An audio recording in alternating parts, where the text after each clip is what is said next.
కదా. ఇక్కడ యేసు ప్రభు అన్నాడు, ఈమె నా నిమిత్తమై మంచి కార్యము చేసెను. ఏది మంచి కార్యం అంటారు? హలో, ఏది మంచి కార్యం అంటారు?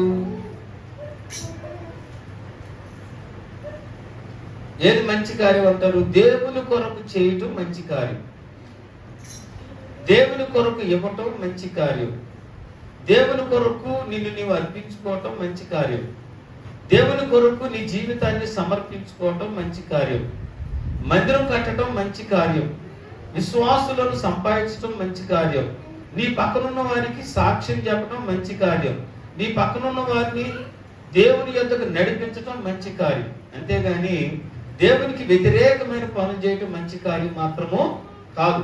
అక్కడ వాళ్ళు ఇవ్వకపోగా పిల్లలు ఆమె తీసుకొచ్చిన ఆమెను గర్దిస్తాడు, రై ఎందుకు ఇస్తున్నావు దేవుడికి అని. అయితే పిల్లలు యేసుప్రభు అంటాడు, ఆమె నా నిమిత్తమై మంచి కార్యము చేశాను. ఈ రోజున మీకు ఒక ప్రశ్న. ఈ రోజున మనం కూలికి వెళ్తే 50 రూపాయలు ఇచ్చేవాళ్ళు ఉన్నారా?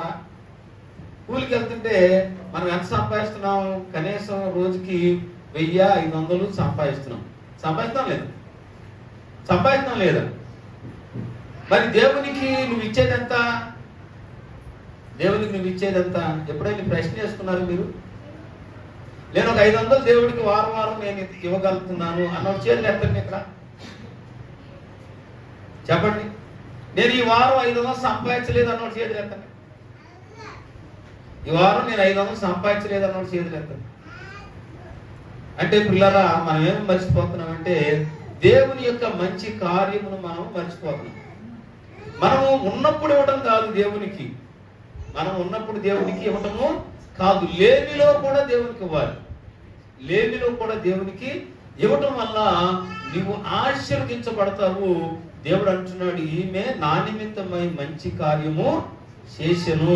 పిల్లరా, దేవునికి ఇవ్వటం మంచి కార్యం అంటారా, చెడ్డ కార్యం అంటారా? చెప్పండి చెప్పాలి మీరు. దేవునికి ఇవ్వటం